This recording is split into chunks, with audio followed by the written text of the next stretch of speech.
بسم اللہ الرحمن الرحیم۔ شروع اللہ کا نام لے کر جو بڑا مہربان نہایت رحم والا ہے۔ یاسین والقرآن الحکیم۔ یاسین، قسم ہے قرآن کی جو حکمت سے بھرا ہوا ہے۔ انک لمن المرسلین علی صراط مستقیم۔ اے محمد صلی اللہ علیہ وآلہ وسلم، بے شک تم پیغمبروں میں سے ہو، سیدھے رستے پر ہو۔ تنزیل العزیز الرحیم۔ یہ قرآن غالب و مہربان کا نازل کیا ہوا ہے۔ لتنذر قوما ما انذر آباؤهم فهم غافلون۔ تاکہ تم ان لوگوں کو جن کے باپ دادا کو خبردار نہیں کیا گیا تھا خبردار کر دو کہ وہ غفلت میں پڑے ہوئے ہیں۔ لقد حق القول على اکثرهم فهم لا يؤمنون۔ ان میں سے اکثر پر اللہ کی بات پوری ہو چکی ہے، سو وہ ایمان نہیں لائیں گے۔ انا جعلنا فی اعناقهم اغلالا فهي الى الاذقان فهم مقمحون۔ ہم نے ان کی گردنوں میں طوق ڈال رکھے ہیں اور وہ ٹھوڑیوں تک پھنسے ہوئے ہیں تو ان کی گردنیں اکڑی ہوئی ہیں۔ وجعلنا من بين أيديهم سدا ومن خلفهم سدا فأغشيناهم فهم لا يبصرون۔ اور ہم نے ان کے آگے بھی دیوار بنا دی اور ان کے پیچھے بھی، پھر ان پر پردہ ڈال دیا تو یہ دیکھ نہیں سکتے۔ وسواء عليهم أأنذرتهم أم لم تنذرهم لا يؤمنون۔ اور تم ان کو خبردار کرو یا نہ کرو، ان کے لیے برابر ہے، یہ ایمان نہیں لائیں گے۔ انما تنذر من اتبع الذکر وخشی الرحمن بالغیب فبشره بمغفرة واجر کریم۔ تم تو صرف اس شخص کو خبردار کر سکتے ہو جو اس نصیحت یعنی قرآن کی پیروی کرے اور رحمان سے غائبانہ ڈرے، سو اس کو مغفرت اور بڑے ثواب کی بشارت سنا دو۔ انا نحن نحيي الموتى ونكتب ما قدموا وآثارهم وكل شيء احصيناه في امام مبين۔ بے شک ہم مردوں کو زندہ کریں گے اور جو کچھ وہ آگے بھیج چکے اور جو ان کے نشان پیچھے رہ گئے ہم ان کو قلم بند کر لیتے ہیں، اور ہر چیز کو ہم نے کتاب روشن یعنی لوح محفوظ میں لکھ رکھا ہے۔ واضرب لهم مثلا اصحاب القرية اذ جاءها المرسلون۔ اور ان سے گاؤں والوں کا قصہ بیان کرو جب ان کے پاس پیغمبر آئے۔ اذ ارسلنا اليهم اثنين فكذبوهما فعززنا بثالث فقالوا إنا إليكم مرسلون۔ جب ہم نے ان کی طرف دو پیغمبر بھیجے تو انہوں نے ان کو جھٹلایا، پھر ہم نے تیسرے سے تقویت دی تو انہوں نے کہا کہ ہم تمہاری طرف پیغمبر ہو کر آئے ہیں۔ قالوا ما أنتم إلا بشر مثلنا وما أنزل الرحمن من شيء إن أنتم إلا تكذبون۔ وہ بولے کہ تم اور کچھ نہیں مگر ہماری طرح کے آدمی ہو، اور رحمان نے کوئی چیز بھی نازل نہیں کی، تم محض جھوٹ بولتے ہو۔ قالوا ربنا يعلم إنا إليكم لمرسلون۔ انہوں نے کہا کہ ہمارا پروردگار جانتا ہے کہ ہم تمہاری طرف پیغام دے کر بھیجے گئے ہیں۔ وما علينا إلا البلاغ المبين۔ اور ہمارے ذمے تو صاف صاف پیغام پہنچا دینا ہے۔ اور بس۔ قالوا إنا تطيرنا بكم لئن لم تنتهوا لنرجمنكم وليمسنكم منا عذاب أليم۔ وہ بولے کہ ہم تم کو اپنے لیے منحوس سمجھتے ہیں، اگر تم باز نہ آؤگے تو ہم تمہیں سنسار کر دیں گے اور تم کو ہم سے دکھ دینے والا عذاب پہنچے گا۔ قالوا طائركم معكم أئن ذكرتم بل أنتم قوم مسرفون۔ انہوں نے کہا کہ تمہاری نحوست تمہارے ساتھ ہے، کیا اس لیے کہ تم کو نصیحت کی گئی؟ نہیں، بلکہ تم ایسے لوگ ہو جو حد سے تجاوز کر گئے ہو۔ وجاء من أقصى المدينة رجل يسعى قال يا قوم اتبعوا المرسلين۔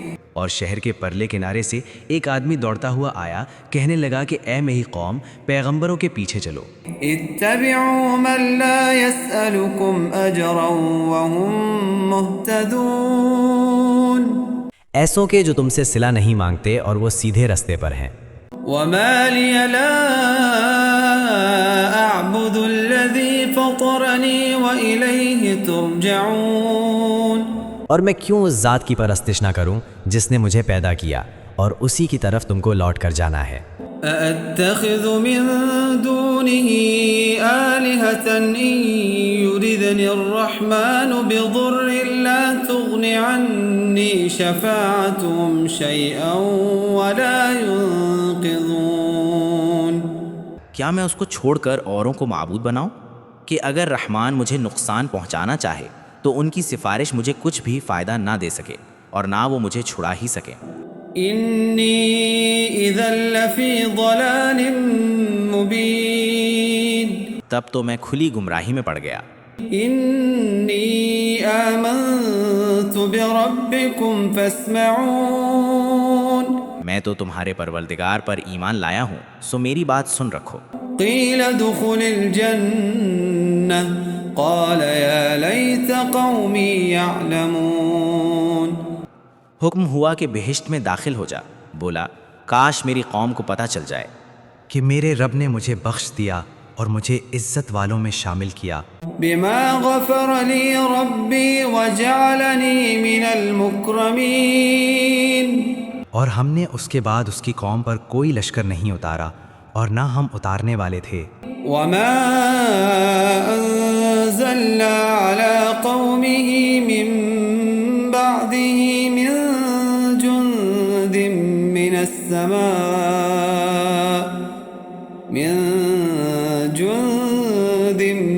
من السماء وما كنا منزلين۔ وہ تو صرف ایک چنگھاڑ تھی، سو وہ اس سے ناگہاں بجھ کر رہ گئے۔ إن كانت إلا صيحة واحدة فإذا هم خامدون۔ بندوں پر افسوس کہ ان کے پاس جب کوئی پیغمبر آتا تو وہ اس سے تمسخر ضرور کرتے۔ يا حسرة على العباد ما يأتيهم من رسول إلا كانوا به يستهزئون۔ ألم يروا كم أهلكنا قبلهم من القرون أنهم إليهم لا يرجعون وإن كل لما جميع لدينا محضرون۔ وآية لهم الأرض الميتة أحييناها وأخرجنا منها حبا فمنه يأكلون وجعلنا فيها جنات من نخيل وأعناب وفجرنا فيها من العيون ليأكلوا من ثمره وما عملته أيديهم أفلا يشكرون۔ سبحان الذي خلق الأزواج كلها مما تنبت الأرض ومن أنفسهم وممما لا يعلمون وآية لهم الليل نسلخ منه النهار فإذا هم مظلمون والشمس تجري لمستقر لها ذلك تقدير العزيز العليم والقمر قدرناه منازل حتى عاد كالعرجون القديم لا الشمس ينبغي لها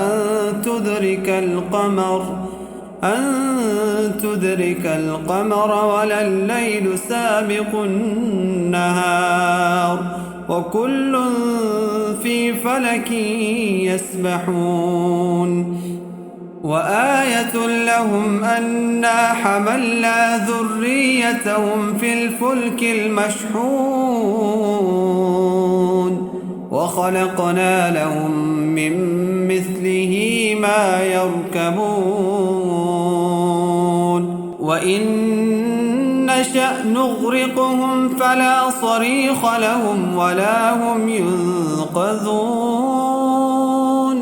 إلا رحمة منا ومتاعا إلى حين وإذا قيل لهم اتقوا ما بين أيديكم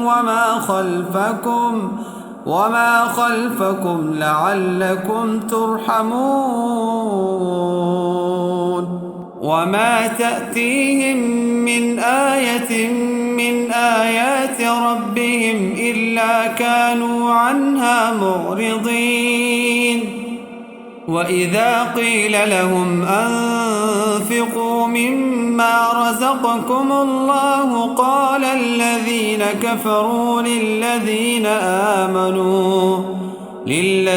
آمنوا أنطعم من لو يشاء الله أطعمه إن أنتم إلا في ضلال مبين ويقولون متى هذا الوعد إن كنتم صادقين ما ينظرون إلا صيحة واحدة تأخذهم وهم يخصمون فلا يستطيعون توصية ولا إلى